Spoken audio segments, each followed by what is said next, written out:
Hello and welcome back to Football Manager 2019 with USL Dunkerque. We are almost at the end of the 2028 calendar year. We are currently sat third place in the table because in between episodes we've played a couple more matches and I believe we've won all the matches in between episodes. It's literally been a couple of matches, hasn't it? 2 matches, one against Strasbourg, a 2-1 victory here, Jean-Pierre Lecomte, and a very, very late goal from Francois Achille giving us the victory. And then against Nice, we dominated Nice in the first half, scoring all 3 goals. Vanderlei, Given Lavelle, and also Abubakar Niare, all in before 25 minutes was on the clock. Second half was awful, and we end up losing the second half 1-0. Colin Rusi with a goal on the 88th minute. Today then, 2 matches, one of them up in the league against Cannes, a match that we really should be winning quite easily. And then our Champions League group stage final match against Manchester United, where if we win, we in theory will be going through to the Champions League knockout rounds. If we lose, we're gonna finish third. A tiny piece of transfer news as well, which actually happened quite a while ago, and I completely forgot about it. Hani Mufta has gone out on loan to Al Duhail, who I want to say are a Qatari side. So yeah, he has gone out getting some first team football, played 5 games so far. Match number 1 then, up against 16th place Cannes, a team that have never beaten us before. So we're probably going to lose this one. We are, like I said, we're doing very well at the moment, just 2 points behind second place Marseille. It's got to the point now as well in the season where we need to really start paying attention to the teams around us. Marseille are playing Lille, which is actually quite an important match, because if Lille win, they'll go on to 29 points, and if we win, we'll then move up into second place. PSG, once again, probably going to run away with it. 12 victories so far in just 16 games. The starting lineup we are going to go for then, we are sticking with the 4-4-2 Stormcaller. In goal is going to be Calvin Matupa. Abubakar Niare is going to be the right back. He's got 2 goals to his name so far this season. Both of them were free kicks. Vanderlei and Prokrovac will be the 2 central defenders, who have also got 2 goals each as well. Konstantin Zakharov is going to be the left back because Todor Popov, he's not injured, he's just a bit tired, I believe. There he is, he needs a rest, so we're going to give him a rest. The midfield pairing of Blanco and David Brkic will be there today, with Given Lavelle as that right-sided midfielder. Francis Katiba is going to be the left-sided midfielder. Jean-Pierre Lecomte will be just behind Marco Vergara. Given Lavelle, I've said, you probably should be getting first-team football. And when you look at his stats, you'll probably agree with me. He should be getting first-team football because he's bloody good. Cannes are playing an exciting 4-4-2 formation. I guess we kind of are as well. So 4-4-1-1 really is what we're playing. Throw on early on for Zakharov to take to Francis Katiba. Back to Zakharov. Blanco, edge of the area to David Brkic. Takes a few touches, goes for goal and puts it into the back of the net. Lovely little finish there. We're 1-0 up already after just 2 minutes and 15 seconds. At the time that goal went in, Cannes had 3% possession. They're only on 20 now. Corner for Cannes. It's gone outside the area. They've gone for goal. They've nearly scored. The man was offside. Good. I mean, we're going to see the goal line technology. It didn't go in, and they were offside anyway, so it doesn't matter. I was going to say Cannes are getting back into this match, but they're really not. 70% possession now for us, and it is increasing. That is ridiculous. The problem is, we're having loads of the ball, but we're not doing anything with it. We've still only had 2 shots. Brkic with a free kick. Niare is there, and Abubakar Niare heads just over the bar. That is our 3rd shot of the match. We are still dominating when it comes to possession, but we're doing absolutely nothing with that ball. Half-time then, and it is 1-0, and we have easily been the better side, but we've only got that 1 goal to show for it, and that came from a free kick, didn't it? It didn't come from a free kick at all. What am I talking about? Right, assistant manager, you can just have a go. I mean, Yunus Kabul hasn't done the best of jobs there. 6.5s for Katiba and Vergara. That's possibly our problem. Lecomte on a 6.6 as well. We're going to do Katiba off. Give Ian Kelly a run out on that left-hand side and see what he can do from there.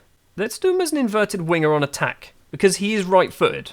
Let's see whether actually mixing up the positions does anything to this formation. Throw on for Zakharov to Jean-Pierre Lecomte. Into Ian Kelly. A cross finds Zakharov with a bit of space, crosses in, it's cleared. Lecomte heads down for Brkic. Is he going to get his 2nd goal of the game? And he does get his 2nd goal of the game. David Brkic, if I asked the assistant to pick the lineup, didn't even get on the subs bench. My assistant manager, Yunus Kabul, knows absolutely nothing about good footballers. At this point, I could make a joke about, well, that's what happens when you play for Portsmouth, but they were actually better than Southampton at the time.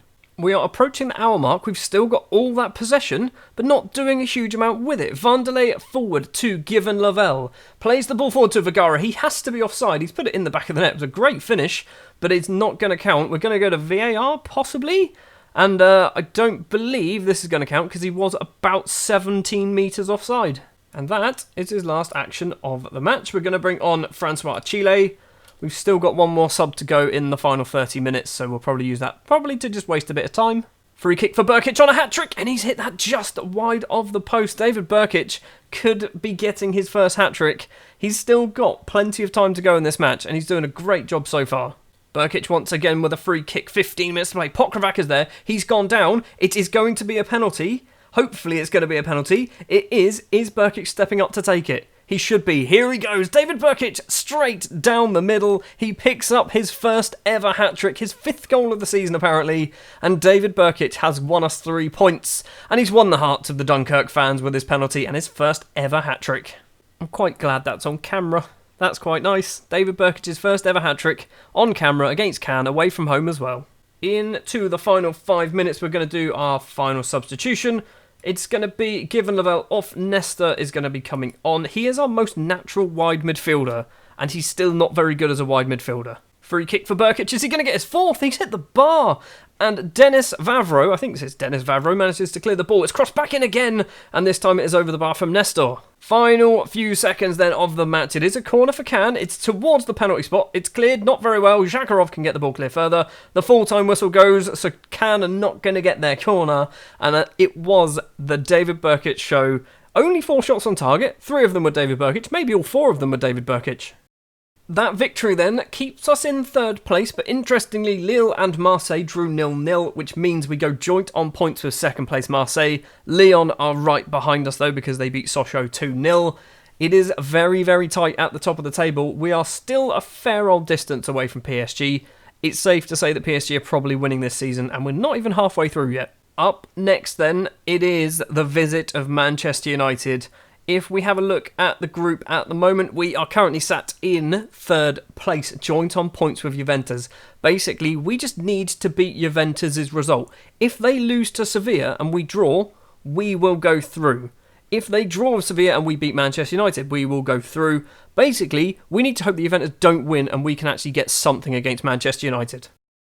But before we do that, we have to talk about some transfer business. Marcelo Acuna, the Argentine striker, has left the club and signed for Lanús, who I think are also an Argentine side. He has gone for £875,000, potentially rising to £1.1 million. We got him on a free. He didn't really do a huge amount. 5 goals in the course of, 32 games? Not particularly good, was it? We are essentially in a no-lose situation here. And by no-lose, I mean, even if we do lose, we're still going through to the next round of European football, whether it is going to be the Champions League or it's going to be the Europa League. But obviously, I'd like it to be the Champions League. That's going to be much better for us and our reputation in particular as a club. The starting lineup we're going to go for then is going to be Calvin Matupa in goal, Ferreira, Vanderlei, Pokravac and Popov as that back 4. Kevin Turner, the former Manchester United midfielder, will return to his former club to partner Asan Kamara as that Segundo Volante. On the wide side of the midfield, on the right-hand side, that's a really weird way of saying it, Stuart, is going to be given Lavelle. On the left-hand side, it is going to be Ian Kelly, because we don't have any left midfielders, as I've already mentioned to you previously. Jean-Pierre Lecomte and Marco Vergara will be the front 2. The hat-trick hero from the last match as well, David Brkic, is on the bench because I am an idiot. He's still set to play reserve football. So he played 90 minutes for the first team, he then played 70 minutes for the reserves, and now I wanted him to play 90 minutes as well against Manchester United, all in the space of about 5 days. It's not going to happen. We are going to keep an eye on the Sevilla-Juventus match, because I still think that finishing second has to be our target, but obviously if we don't get anything from Manchester United, we're not going to finish second anyway. I'm looking forward to next season, when we're hopefully in the Champions League, and we're playing at our new stadium, which, by the way, I want to rename. And I'm not quite sure what I'm going to call it, but I want to rename it, possibly the Big Gids Arena. Corner for Chiesa. Lennon Eduardo, what a strange name that is, has headed it over the bar. 4 minutes on the clock. The first highlight goes to Manchester United. And all the possession, apparently. In the other match as well, Juventus are still drawing with Sevilla, but we're only 15 or so minutes in. Into the final 10 minutes of the first half. Not a lot is happening. Chaser's corner. Lennon Eduardo is there, but Vanderlei can clear it.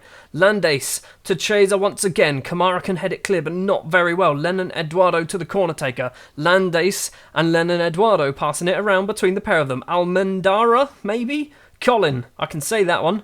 Landace spreads it all the way across to left back. Kieran Tierney, number 63, dodges the slide tackle, gets the ball back, crosses it in to the middle. It is a great save from Matupa, a double save, a triple save from Calvin Matupa, and we still manage to stay at level terms. At half-time then, we are 0-0 in the other match of interest. Sevilla 0-0 with Juventus. This, on paper, is probably one of the most boring Champions League groups we've ever had. There has been Manchester United at the top of the group with 3 draws currently to their name. Juventus and us are on 2 draws, and Sevilla have 3 draws.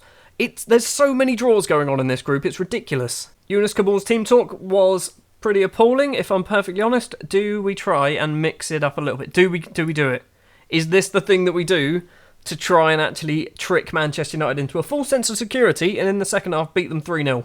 We're doing it. We are going to do it. Kelly and Lovell off both because they are wingers and we don't play wingers. David Brkic and Francois Achille are on. You can see there. I always do that. Swap those 2 over. There we go. Vergara as that complete forward. Achille as the pressing forward on the left-hand side. Brkic is on, so hopefully he can carry on his goal-scoring fashion from this episode. Get himself another hat-trick. This change in formation could be the best decision or the worst decision, because obviously we've been doing okay. A 0-0 draw would have been ideal, and now I've decided to go for the victory. 53 minutes on the clock, and Manchester United have the ball inside their own half. Chiesa on that right-hand side plays it forward to Joveljic, back to Chiesa, in the middle to Landace. They're passing it around and not really going anywhere. Luis Eduardo forward. Now, Almendra across, finds Kieran Tierney with a bit of space in front of his manager. Johano plays it all the way across to the other side to Chiesa. In the middle, Johano's there, Joveljic is there. How have they not scored? He was offside. Great. Now we've got to throw on Popov to Achille. He's spun around. He's hit the ball into one of their players. Popov crosses it in. Vergara's there. Doesn't manage to get the ball. Brkic now with a little bit of space. He's gone from goal from distance. It is a weird save from the goalkeeper because he didn't need to do it. But we do have it's a free kick. We've got a free kick. David Brkic steps up. Is he going to do it? Is it going to be the David Brkic show? It is not. It is just over the bar.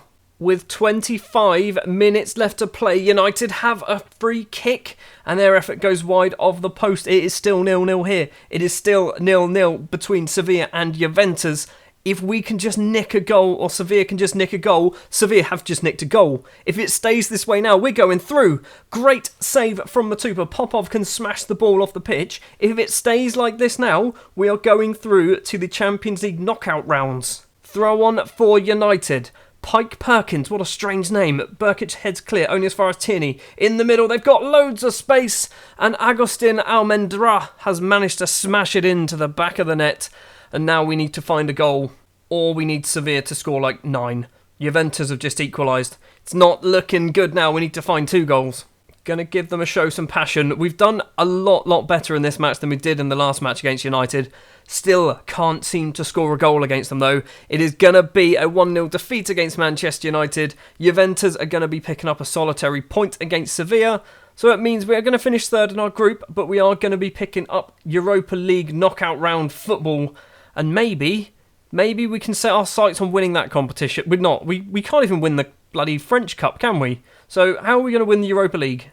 The full-time whistle goes then. It is a 1-0 defeat, and I think that's pretty unfair. I think we deserve to get something out of that match. Unfortunately, we didn't. And like I said, Juventus and Sevilla, their result means that we are going to finish 3rd regardless, even if we did manage to get a 0-0 draw.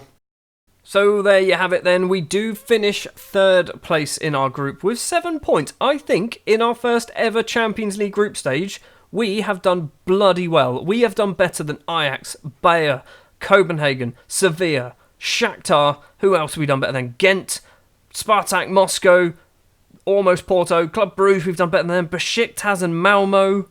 I mean, we've done Rapid Vienna and Celtic. We're amazing. We're one of the best teams in Europe. We're definitely in the top 34 or whatever it qualifies for this competition. We've picked up £480,000 as well because we managed to win 2 games. I'm not quite sure how the finances work for that, but I'll take it. Next episode then, what we are going to do is we're probably going to go to maybe Monaco and Nimes. So we're going to go to the end of the January transfer window.